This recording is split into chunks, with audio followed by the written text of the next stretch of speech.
Chez Feld, le télétravail a immédiatement été de mise. On a la chance d'avoir une équipe IT qui est plutôt au top et qui avait déjà mis en place tous les process. De ce fait, ça nous a permis de garder une activité à 100% et donc d'être à la fois disponible pour nos clients qui décidaient de continuer leur process de recrutement, mais aussi disponible pour nos candidats qui étaient en recherche et qu'on rencontrait donc en visio. La reprise s'est faite progressivement.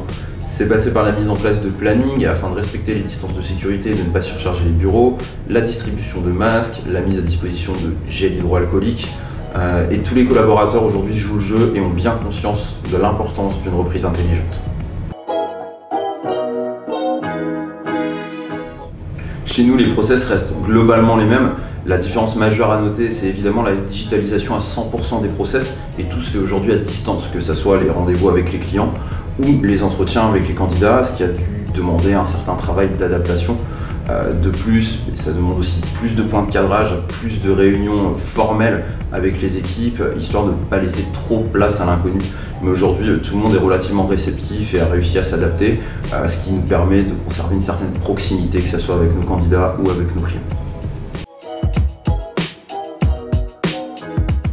Comme évoqué auparavant, ce manque de proximité a pu être un peu déroutant au début.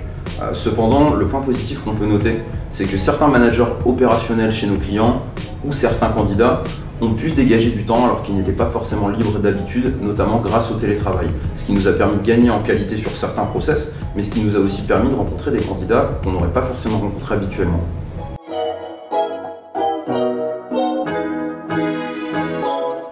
Comme beaucoup de secteurs, l'IT a été touché.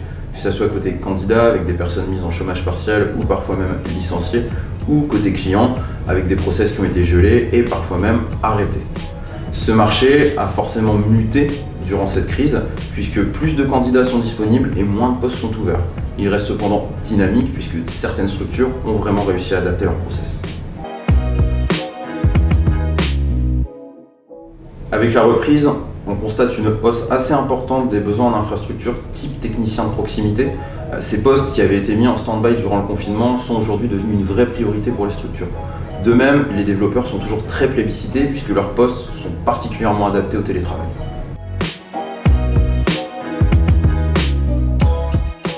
Certains candidats, on pensera notamment à ceux qui sont en intercontrat ou qui ont été licenciés, sont en recherche très active.